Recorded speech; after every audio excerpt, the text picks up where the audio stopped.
Сәлем студент, бұл видеода мен саған бірінші ретті сызықтық біртекті емес теңдеудің шығару жолын көрсететін боламын. Оның ішінде Лагранж және де Бернулли әдісі арқылы. Сонымен бұл видеоның соңына дейін қарап, группаластарына жіберіп қой. Сонымен бастайық. Бірінші ретті біртекті емес сызықтық теңдеу дегеніміз не? Қарайық. Каждый сөзін разбор жасайық. Бірінші ретті сызықты біртекті емес дифференциалдық теңдеу. Біртекті болса 0 болатын еді. Сызықты деп тұр. Сызықты деген біз білеміз, я? Айнымалының бірінші дәрежесі. Екінші дәрежесі болса, ол квадрат болады. Ол сызық болмай қалады. Яғни мынау сызықтыға жауап беріп тұр, және бірінші ретті сызықты біртекті емес. Егер де мына bx-ның орнына 0 болса, ол бізде біртекті болатын еді. Бұны шығарудың бізде екі кең тараған тәсілі бар. Ол бізде Лагранж және де Бернулли әдісі. Теңдеуді екі тәсілмен де шығаруға болады. Қазір екі тәсілді мысал етіп көрсетемін. Кейін өзіңізге қай әдіс ұнады, қай әдіс ыңғайлы, сонымен алып кетсеңіз болады. Лагранж тәсілінде бізде мына функцияның сол жағын 0-ге теңестіріп, y-ті тауып аламыз. Егер қандайда бір өрнекке тең болсын, мысалға f от x деген. Және де бізде міндетті түрде c от x қосылады, с қосылады, сол қосылған с-ны c от x деп аламыз. Кейін бұдан бірінші ретті туындысын тауып, бірінші ретті туындысы қандайда бір өрнекке тең болады, сол өрнекті мына жердегі y'-ның орнына тауып, дальше есепті шығарамыз. Бернуллида біздер жаңа айнымалы енгіземіз. Жаңа айнымалы. Яғни бұл жерде біз y-ті u көбейтілген v деп, y'-ті u'-v қосылған u', яғни екі функцияның көбейтіндісінің туындысы. Y пен y'-ның орнына осы айнымалыларды қойып, бұл жерге жаңа теңдеу шығаратын боламыз. Сонымен бастайық. Мысалға мына ең бірінші есеп, бұл есепті мен сіздерге қазір бірінші Лагранжбен, одан кейін Бернуллимен шығарып көрсететін боламын. Так, Лагранжбен шығаратын болсақ, функцияның сол жағын 0-ге теңестіріп аламын. Бірінші парт деп қояқ, 0-ге теңестірем, кейін осы айнымалысы ажыратылатын теңдеуді шығарам. Y' деген dy бөлінген dx қосылған y бөлінген x тең 0. dy бөлінген dx деймін.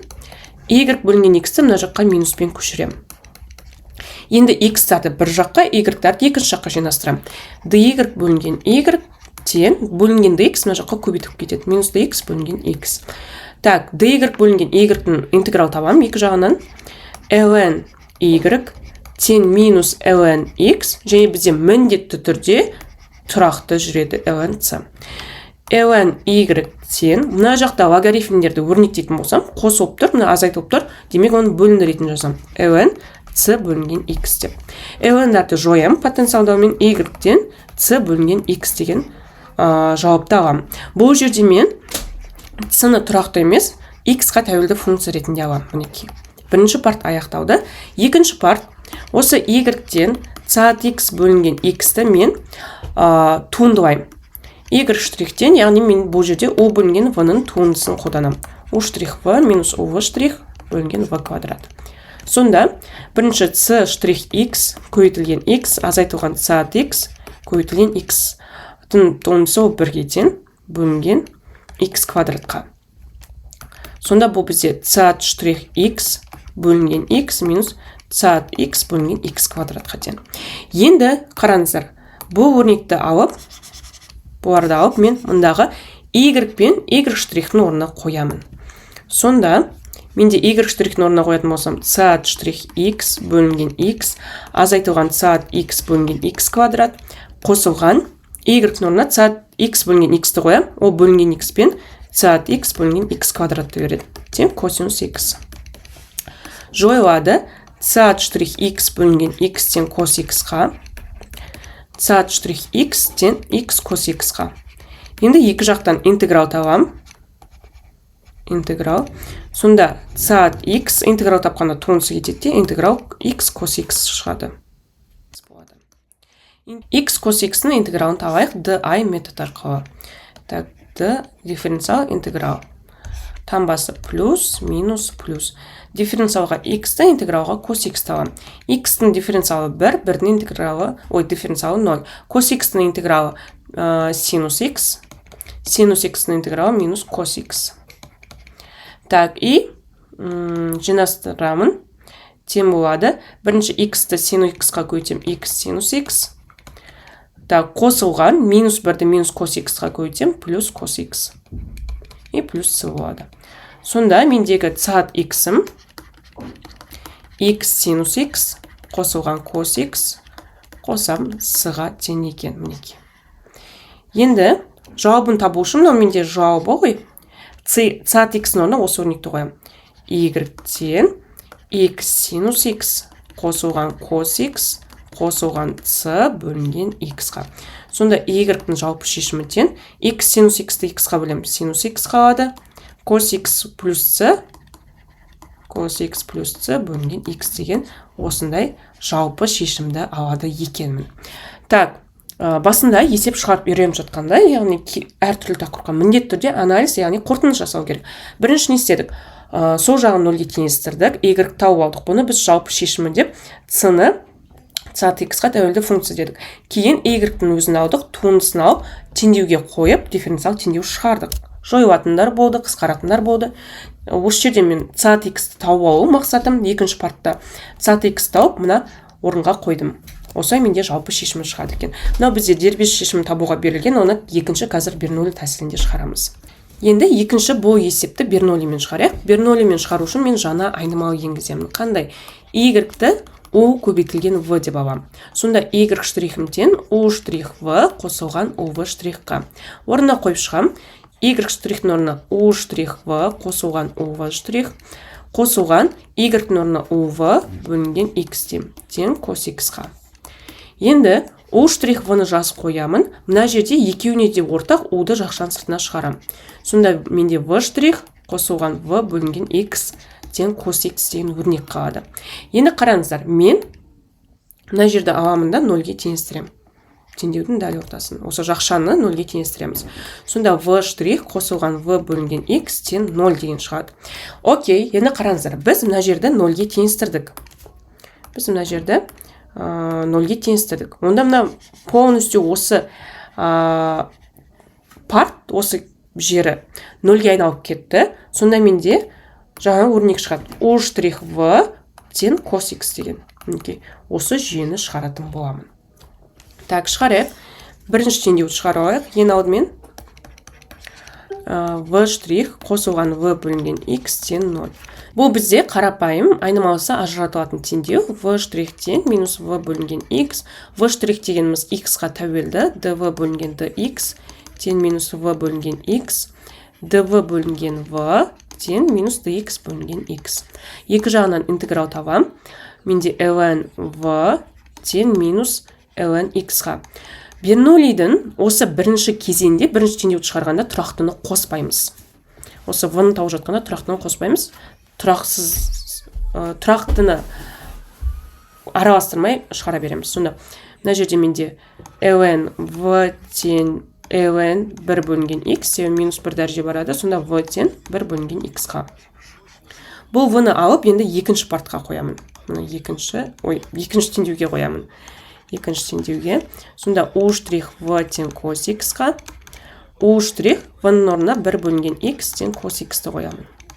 u штрихым du бөлінген dx тоже. Бөлінген x мына жаққа көбейтіліп кетеді. Сонда du тең x косинус x dx-қа.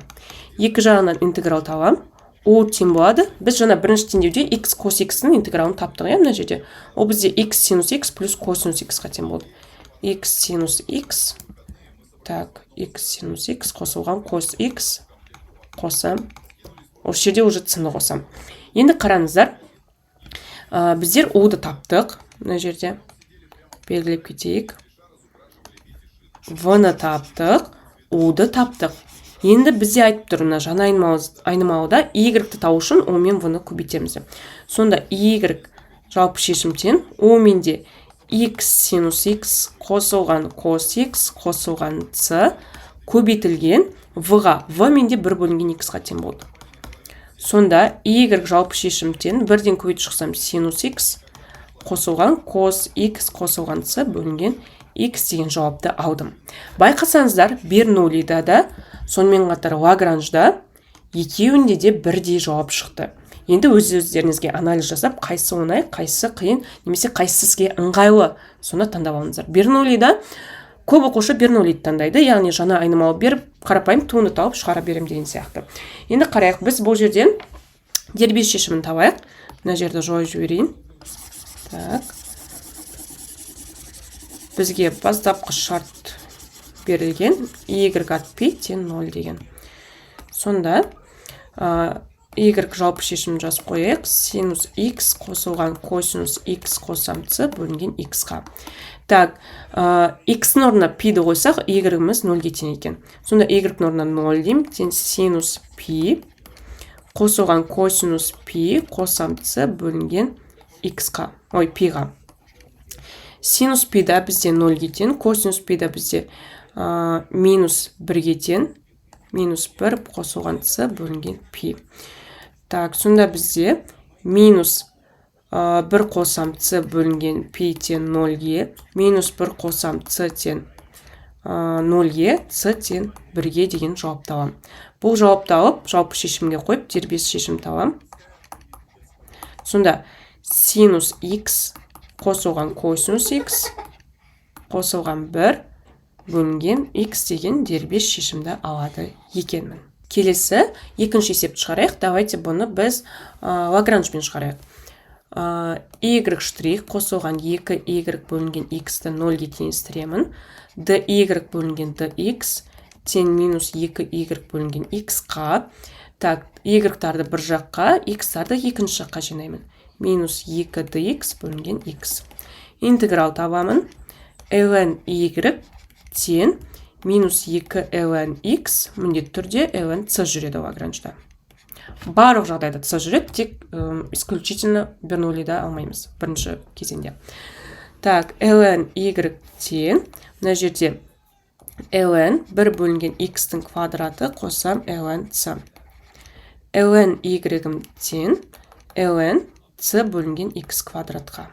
Сонда y-ім тең c бөлінген x квадратқа. Кейін c-ны c от x функциясы ретінде алып, x квадрат деймін. Міне, осы функция бойынша жүремін. Енді менің міндетім, менің мақсатым екінші кезеңде c от x тауып орнына қою. Так, екінші y тең c от x бөлінген x квадрат, y штрихті табайық. Так, c штрих x көбейтілген x квадратқа азайтамын. c от x квадраттың туындысы 2x бөлінген бөлімінің квадраты, туындылау ережесі бойынша x квадраттың квадраты x-ның 4 дәрежесі. Сонда y штрихтен бірден ықшамдайын. c от штрих x квадратты x4-ке өлсем x-ның квадраты азайтылған c от x 2 бар, x4-ке өлсем x-ның кубы болады. И орнына қойық. y штрихтің орнына c от штрих x бөлінген x-ның квадраты азайтам 2 c от x бөлінген x-ның кубы қосылған y-дің орнына c от x бөлінген x квадратты қойым. Так, ашып жаза салайын. 2 c от x бөлінген x квадрат бөлінген x тең косинус 2x бөлінген x квадрат. Так, c от штрих x бөлінген x-ның квадраты минус 2 c от x бөлінген x-ның кубы қосылған 2 c от x бөлінген x-ның кубы тең косинус 2x бөлінген x-ның квадраты. Бұл жерде мен минус 2 c от x пен плюсты жойып жіберемін. Екі жағында x квадратқа көбейтейік. Сонда менде c от штрих x тең косинус 2x деген өрнек шығады. Екі жағынан интеграл тапсам, c от x тең интеграл косинус 2x dx-қа. Сонда c от x-ім тең косинустың интегралы синус 2x бөлінген 2-ге. Так, бұл өрнекті аламын. Плюс c бар тұрақты міндетті түрде. Бұл өрнекті алып, енді мына c от x орнына қоям.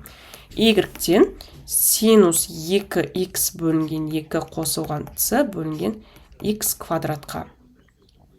Ықшамдап жазып алайық.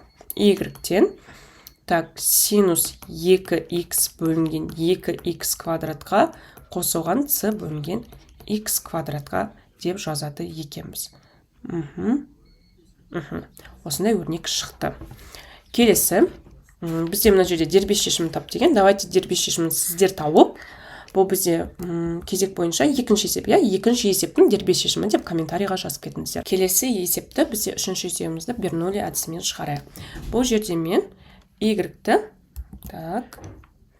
y-ті u деп аламын.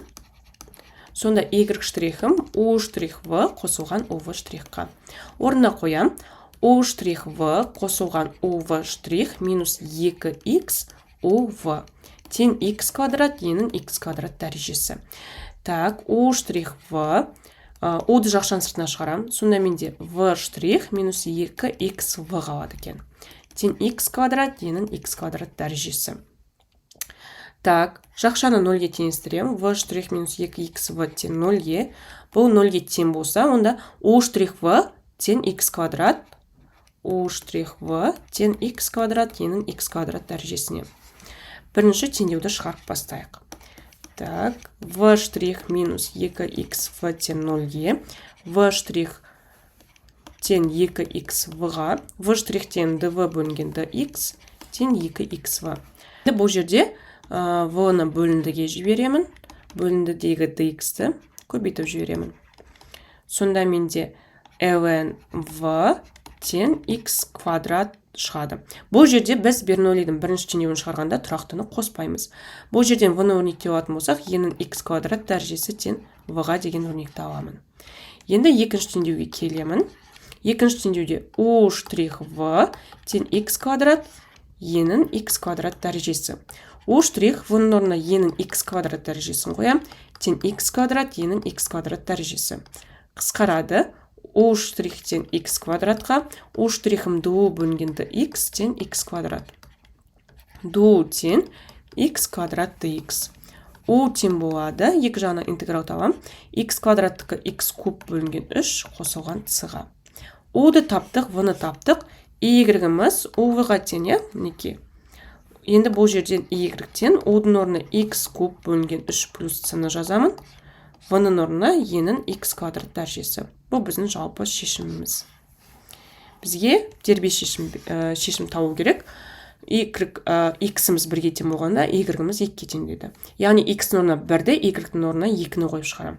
y-ның орнына 2 қоям, тең 1 бөлінген 3 қосылған c енің 1 дәрежесі. Так, жақшаны ашайық. 2 тең e бөлінген 3 қосылған e c-ға.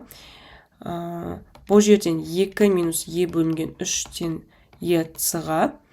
e-ні екі жақтан бөл жіберейік. c тең 2 бөлінген e минус 1 бөлінген 3-ке деген c-ны аламын. Кейін бұл c-ны алып, мына орынға қоям. Сонда y дербес шешімі тең. Так, x куб бөлінген 3, c-ның орнына 2 бөлінген e минус 1 бөлінген 3 көбейтілген енің x квадрат дәрежесін жазам. Бұл менде дербес шешімі шығады екен. Бұл видео сіздерге түсінікті болды деген ойдамын. Кез келген дифференциалдық теңдеуін шығармастан бұрын теңдеуді анықтап аламыз. Яғни, мысалға бұл жерде бірінші рет тісін көріп тұрмын, сызықтысын көріп тұрмын, және де біртекті емесін көріп тұрмын. Және де әр аурудың өзіне сай дәрісі болады. Тура сол сияқты дифференциалдық теңдеуде әр теңдеудің өзіне сай әдісі болады. Сіздермен бірге болған мен Дария апай, каналға тіркеліп қойыңыздар, сабақ сіздерге түсінікті болды деген ойдамын.